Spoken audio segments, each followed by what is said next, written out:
We fight how we train. Frank Martin dominates Rivera. So a few of the things that we're going to be talking about are kind of rhythm, and pace, and timing. But more importantly, in particular, things like pull counter moves like this, as we see him working it on the mitts here with his coach here, pull, and then right back into the line with another shot. And the way that that connects to the beat and the pace and the rhythm is that a lot of times when fighters will work things like the heavy bag, they'll have a routine, they'll have a sequence or whatever, and they don't connect it to the rest of their work. And I want to talk about one of the beautiful things that Derek James does in his mitt routines with Spence and Martin here is it's beat, beat, beat, beat, beat, beat, beat. There's multiple beats, there's multiple rhythms, there's a lot going on, and the sequences are not ending. Okay, and it's really great work, and it keeps them moving and looking for the next move, looking for the next attack, looking for the next sequence. But it gets them back to a position in which they can start playing their boxing games. And in his little patterns here, he can do some, I'll say, like very Mayweather-like mitt work. But he has the added bonus of being able to circle and move and do other cool, fun stuff. So we're going to take a look at a couple of the sequences in particular here. Here, pull counter here, off the line, beat, beat, and then right back into another sequence here, right? Pull, catch, pull, attack, attack, and then off the line here. And again, a great rhythm, a great pace. Notice he's not really going fast, even though it's quick. Everything has a very specific beat, beat, beat, beat. And there's a pace at which he's fighting that he's getting from the pace at which he works the mitts. And again, kind of finding a way to put himself in a very similar position here on the line, jab, pull, counter. And able to manufacture these pull counters from the way that he learns to work the mitts, as we can see here, moving, moving, pull, and then into a shot, and then again, right back to the next sequence. No real breaks in the movement, allowing him to chain things together like the pull counter into the combination, the pull counter into a defensive move after. But very, very clever stuff, very, very cool stuff from Derek James. Even though a lot of the mechanics for striking are not present in this routine, it's a great base for him to learn and, you know, condescendingly say, get your people to like world championship level for now. Okay, this is going to be enough in the beginning to get you a really high level, but eventually you're going to have to learn to add power. You're going to have to learn to add other moves, and some of the sequences aren't perfect. Okay, in fact, getting his head to the other side of the target here when he throws his pull counter. I can see some technical flaws in the way that he delivers this. If you want to know what those technical flaws are, check out the Fouts Boxing Combat System. Check out the reviews.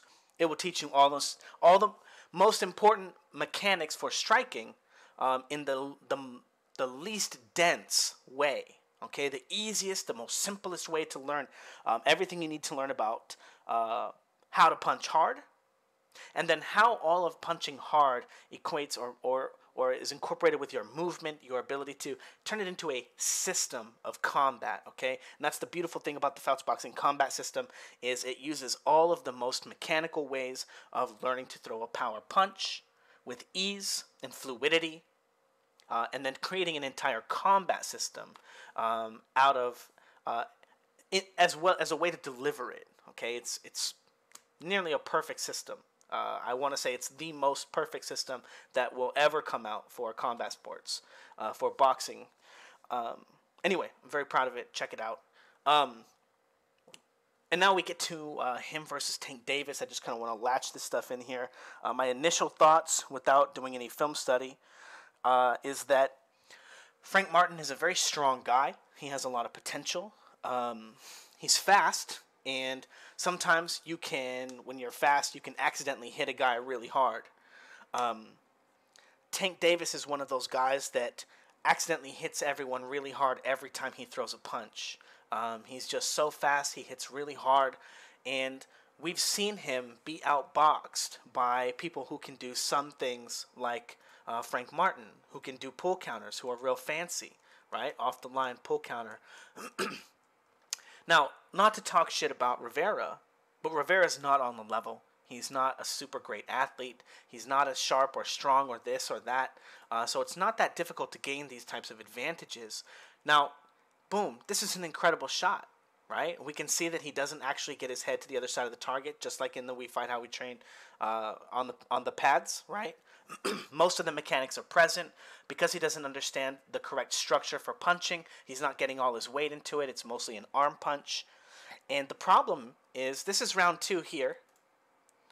Here he is doing the same thing in round 7, right? A little more sneaky, having to even draw it out, landing yet another clean shot. Again, we can see that his head doesn't get to his front leg. He's not really crossing the line of his target. A few mechanical problems. And these are also checklists for other things. They signify other things that are wrong in his technique and his deliverance of power. And he's a strong enough guy that he should be able to smash this guy with a hard shot. But the problem is we've seen Tank Davis be outboxed before. I know people don't like to hear that. People don't know who outboxed. He knocked everyone out. He does knock everyone out. And it makes up for the fact that sometimes he doesn't feint and probe as often as he should. Sometimes he doesn't use the most relevant types of skill. Because, number one, he's fast. He can very easily make the fight a checklist of who's faster and stronger. Who's a better athlete. He can raise the floor of the fight so quickly. And then he doesn't have to learn how to use all his feints and probes, use positions, because eventually he's going to be able to do that, and he's going to catch you with the hard shot like Rolly Romero, right? Everyone fights hard for the first 3 rounds, right? Rolly Romero started slowing down, and Tank Davis was able to find a huge punch and knock him out. Even though Rolly Romero did pretty well. Even though Santa Cruz, in my opinion, was beating him.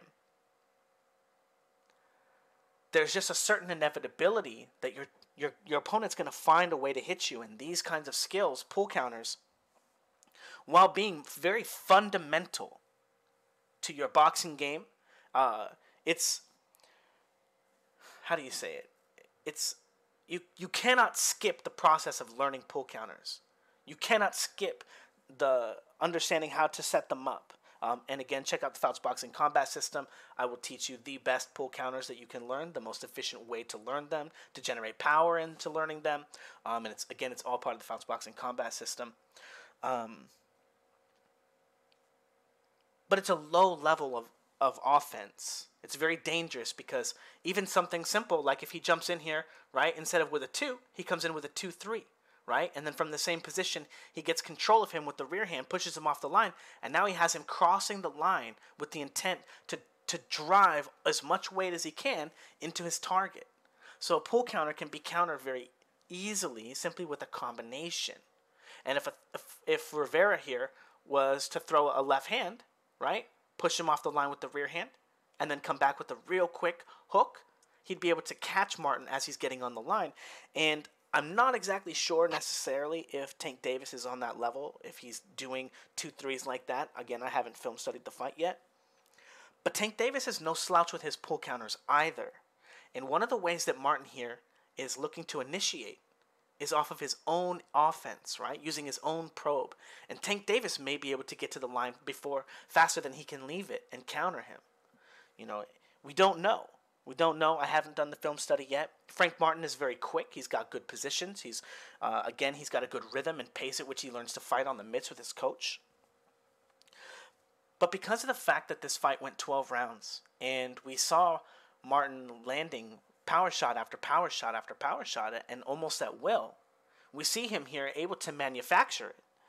We can only assume that he doesn't have enough power to really close out the show against someone like Tank Davis, who took shots from Isaac Cruz, a devastating puncher. Took shots from Rolly Romero, a big guy who's a pretty good puncher. Isaac Cruz, pound for pound, better puncher than Rolly Romero. Rolly Romero is bigger in size, gets a modifier for his power, and I think that he probably punches harder than Cruz with the most clean shots. I don't think he's as good as landing clean shots as Isaac Cruz, so Isaac Cruz gets another modifier. They're very similar punching level. Okay, very similar punching levels. But he took those guys' shots, and Martin does not hit nearly as hard as those guys. And there's going to be an inevitability where we see Tank Davis be a fucking man. Put the dog mask on and just walk forward and eat punches and then slip one and then land a counter punch. right? Like he did against Leo Santa Cruz, and just sparked him. It was starting to turn into a pretty good fight for Santa Cruz, and I thought that he was starting to outpoint him and just annihilated one shot. And I don't think we know everything we need to know about Martin yet. Maybe there's some stuff his film study will reveal. Maybe he's been hurt multiple times. Maybe he's susceptible to other southpaw fighters, right? We'll have to see. Not only is Frank Martin, a pretty quick southpaw, right, which is hard to train for, because it's hard to find other super quick and sharp southpaws, right? Even though that's usually their whole game, right? Straight punches, because the angles are more commonly used by you, right? You have more experience inherently. At the highest level, it's not really an advantage. But the problem is that Tank Davis is also really, really quick and fast southpaw. So Frank Martin is going to have as equally a difficult time finding southpaws that are going to teach him how to fight someone like Tank Davis as Tank Davis may finding for Frank Martin. The only difference is the athleticism and the speed and the power advantage goes to Tank Davis. I think that Martin has better positions, and he has a better way to break and structure his positions in front of his opponent. I think that Tank Davis is faster at moving through them, even though his defense is lacking in like his defense post punch, right? His defensive responsibility is just not usually the greatest. It would be like ducking below the waist and then massive pendulum step off the line.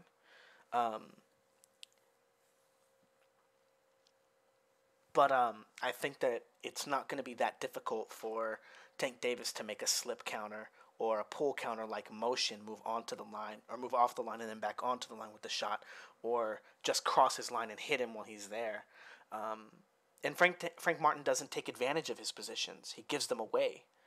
And anyway, I think that there's just a lot. Well, we'll see, because I haven't seen him fight southpaws yet, so we'll all that stuff. He should avoid Tank Davis. There's Shakur Stevenson, right? Anyway, that might not be such a bad fight for him. I think that Shakur Stevenson's best game is the 1-2s, and I think Frank Martin, I don't think that he's as quick going from point A to point B without telegraphing or whatever. Shakur is pretty good with his rhythm. Getting to the line, he's pretty fast. He's got the tiny little pendulum steps to get off the line. Lack of head movement, lack of defensive responsibility. He usually just wins off of the layer of athleticism he can put. But Frank Martin may be able to pull counter Shakur Stevenson pretty well. Shakur Stevenson's really tight. He doesn't have good positions. Even though he can blast when he gets a good eye on things, he can do it. But I think he shortcuts stuff a lot because I think he thinks he's better than he is. Yeah. But, I think that would be a more even fight. And it could still wind up being like a whitewashing either way. We'd have to see. But anyway, I definitely don't think Frank Martin should be fucking with Tank Davis, though. Anyway, later, guys.